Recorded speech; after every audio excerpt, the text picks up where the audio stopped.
दोस्तों नमस्कार। आज हम एक कहानी लेकर आए हैं जिसका शीर्षक है मेहनती बैल।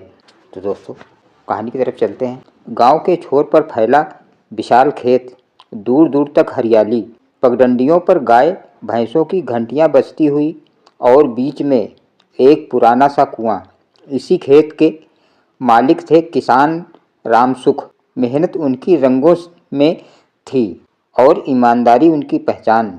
पर गांव की तरह ही उनके खेत में भी दो अलग अलग स्वभाव के बैल रहते थे, मोती और कालू। मोती था गोरा चिट्टा, बलवान और शांत स्वभाव वाला। जितनी मेहनत उससे करवाओ बिना एक शब्द बोले पूरा कर देता, भले थक जाए मगर तालीम हुई, काम पहले आराम बाद। दूसरी तरफ था कालू, काला कलूटा, तेज मगर आलसी, काम कम चालाकी ज़्यादा। खुद मेहनत करने में नाक सिकोड़ता पर मोती को देखकर ताने कसता। अरे भाई मोती, जरा जी भी लिया कर, हरदम काम काम, यह जिंदगी का मज़ा क्या समझेगा तू। मोती बस मुस्कुरा देता, काम ही मज़ा है कालू, और यही हमारा धर्म। खेत में नई चुनौती। एक साल बारिश कम हुई, धरती फटी फटी, फसलें आधी रह गई। रामसुख के चेहरे पर चिंता की लकीरें। उन्हें लगा अगर इस बार पूरी मेहनत ना हुई तो घर का गुजारा मुश्किल हो जाएगा। उन्होंने दोनों बैलों को अपने पास बुलाया, प्यार से उनके सिर पर हाथ फेरा और बोले, इस बार की जुताई बहुत कठिन होगी बच्चों। अगर तुम मेहनत करोगे तो हमारा घर, हमारा खेत सब बच जाएगा। मोती की आंखें चमक उठी। हम जान लगाकर मेहनत करेंगे मालिक। कालू ने गर्दन दूसरी तरफ घुमा ली। इतनी मेहनत भी क्या, जाड़े में आराम ही आराम है। रामसुख ने मन ही मन सोचा, समय खुद सबक सिखा देगा। नई हल की परीक्षा। चूंकि बारिश कम थी, जमीन कठोर हो गई थी, हल को खेत में चलाना बेहद मुश्किल। मोती ने गर्दन झुकाई और पूरे जोर से हल खींचने लगा। उसके मांसपेशियों में नसें उभर आई पर उसके चेहरे पर दृढ़ता साफ दिखती। कालू 2 कदम चलता फिर रुक जाता। ओफो, यह हल तो जंग लगा है, चल ही नहीं रहा, मैं थोड़ा आराम कर लूँ।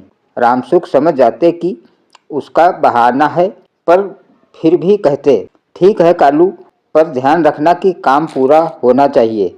मोती अकेले ही आधा खेत जोत देता और जब कालू को लगता कि काम हो गया तो वह 2 कदम चलकर जोर जोर से सांस लेते हुए दिखाता मानो बहुत मेहनत कर ली हो। गांव की चौपाल में चर्चा।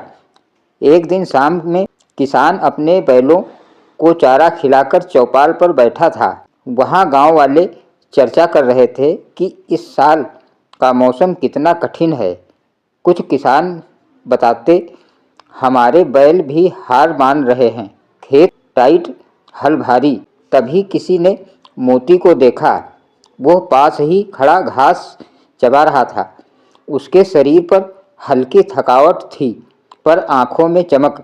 अरे रामसुख भाई, तुम्हारा यह मोती तो सोने का बैल है। रामसुख मुस्कुरा दिए पर कालू की ओर देखा जो घर पर आराम से निंद्रा ले रहा था। वो एक आह भरकर बोले, अगर कालू भी थोड़ा मेहनत कर ले तो खजूर में भी दूध आ जाए। सभी हंस पड़े। मोती की थकावट पर रामसुख का प्यार। दिन बढ़ते गए, सूरज और तपने लगा। खेत और कमजोर, मोती की थकावट बढ़ने लगी। कुछ दिनों में उसके गले पर रगड़ के निशान तक उभर आए। उसकी मांसपेशियां सूखने लगी, आंखों में थकान बढ़ी। रामसुख ने उस पर दवा लगाई, चारा बढ़ाया। उससे बोले, मोती तू बहुत मेहनत करता है बेटा, पर अपनी सेहत भी देख। मोती अपनी बड़ी सी आंखों में प्यार भरकर मालिक की हथेली चाटने लगता है। रिश्ता शब्दों से नहीं, सेवा से बनता है। कालू की शरारतें। कालू तो जैसे बिगड़ैल राजकुमार हो, खेत जाने का नाम ही न लेता। कभी बीमार होने का बहाना, कभी रस्सी खोलकर भाग जाना, कभी मोती को देग से चारा चुरा लेना। मोती कुछ ना कहे, वो मानता था जो दूसरों का हक खाए उसका पेट कभी ना भरता। कठिन वक्त, फसल सूखने का खतरा। महीना बीत चुका था, खेत अभी भी पूरा नहीं हो पाया था। बारिश कब आएगी किसी को पता नहीं। अगर जुताई में देर होती तो बीज अंकुरित होने से पहले सूख जाते। रामसुख एक रात चुपचाप रो पड़ा। अगर फसल नहीं हुई तो बच्चों को खाना कहाँ से दूंगा। मोती ने आकर अपना बड़ा सा सिर उसके कंधे पर रख दिया। उसने अपनी आंखों से कहा, मैं हूँ ना, चिंता मत करो। अगली सुबह सूरज निकला भी नहीं था कि मोती ने अपने खुरों से दरवाज़ा ठोकर मालिक को जगाया। चलो मालिक, आज खेत पूरा कर देते हैं। रामसुख की आंखें भर आईं। तू मेरा सच्चा साथी है मोती। उन्होंने खुद भी कंधे से हल संभाला और मोती के साथ साथ चल पड़े। कालू को पुकारा भी नहीं, वो तो वैसे भी सिर्फ बोझ था। गांव वालों की मदद। जब गांव के अन्य किसान यह देख रहे थे कि सुखराम और मोती अकेले जुताई कर रहे हैं तो कुछ किसान घड़ी भर के लिए उसके साथ आ खड़े हुए। किसी ने पानी दिया, किसी ने रस्सी पकड़ ली, किसी ने कड़क जमीन को फावड़े से ढीला कर दिया, पर मोती ही था कि जो पूरे जोर से हल खींच रहा। आखिरकार शाम ढलते ढलते जुताई हो गई। सबने ताली बजाई। किसान ने मोती को गले से लगा लिया। मोती की आंखों में खुशी चमक रही थी। वो थका था पर जीत उसकी थी। बारिश की उम्मीद। कुछ ही दिनों में बादल घिर आए। गरज चमक के साथ जमकर बारिश हुई।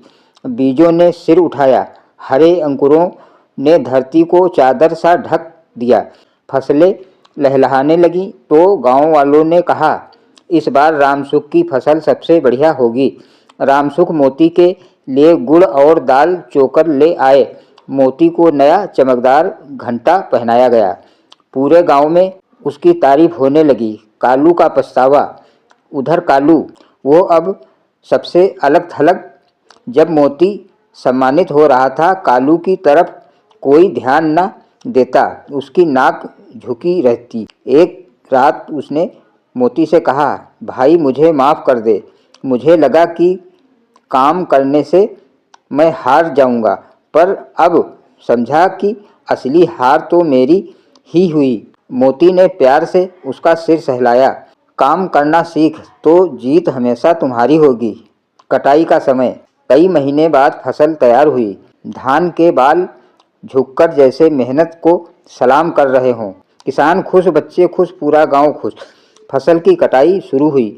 मोती आगे आगे गाड़ी खींचता, पीछे भरा पूरा अनाज। रामसुख की आंखों में गर्व और कृतज्ञता छलकती। उन्होंने मोती से कहा, तेरी वजह से हमारे घर में आज खुशियों के दिए जलेंगे बेटा। मोती ने अपनी बड़ी सी पूंछ हिला दी। उसका दिल मानो मुस्कुरा उठा। मेले में पुरस्कार। गांव में हर साल किसानों का बड़ा मेला लगता था। इस बार रामसुख ने सोचा मोती को भी ले चले। उसे अच्छी तरह नहलाया, गर्दन पर रंग बिरंगी रस्सी बांधी और मेले में लेकर गए। पशु प्रतियोगिता में मोती सबसे ताकतवर और अनुशासित और सबसे सुंदर बैल चुना गया। घोषणा हुई। पहला पुरस्कार मोती। मोती मंच पर खड़ा, गले में बड़ा सा सुनहरा पट्टा डाला। ढोल नगाड़े बज उठे। ग्राम प्रधान ने मोती की पीठ थपथपाई। तुम गांव का गौरव हो। रामसुख की आंखों में आंसू। यह उसकी मेहनत का ही भी सम्मान था। कालू का नया सफ़र। पुरस्कार देखकर कालू बहुत प्रेरित हुआ। उसने धीरे धीरे काम करना शुरू किया। छोटे छोटे काम, फिर बड़े बड़े काम। अब वह बहाने नहीं बनाता। रामसुख ने उसकी कोशिशों को देखा और एक दिन उसे भी मोती के साथ हल में जोड़ दिया। मोती ने मुस्कुराकर कहा, आज से हम दोनों साथी हैं।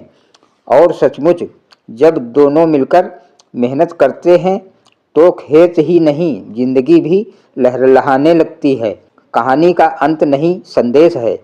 वक्त गुजरा, साल बीतते गए, मोती बूढ़ा हो गया, पर उसका सम्मान बढ़ता गया। गांव के बच्चे जब भी उससे खेलने आते, कहानी सुनते, ये है मेहनती मोती जिसने मालिक को भी भूखा नहीं मरने दिया। मोती की आंखों में चमक इसी बात से थी कि उसकी मेहनत ने लोगों की जिंदगी सही दिशा में दी। संदेश: मेहनत कभी बेकार नहीं जाती। जो चुपचाप काम करता है वह सबसे बड़ी जीत पाता है। चालाकी से पल भर की राहत मिल सकती है, पर ईमानदार मेहनत से उम्र भर की इज्जत मिलती है। मोती ने ना बोलकर भी यह साबित कर दिया, जिसे काम से प्यार हो उसे जीत से कोई रोक नहीं सकता। तो दोस्तों, ये कथा आपको कैसी लगी कमेंट बॉक्स में बताइए। सुनने के लिए आपको बहुत बहुत धन्यवाद।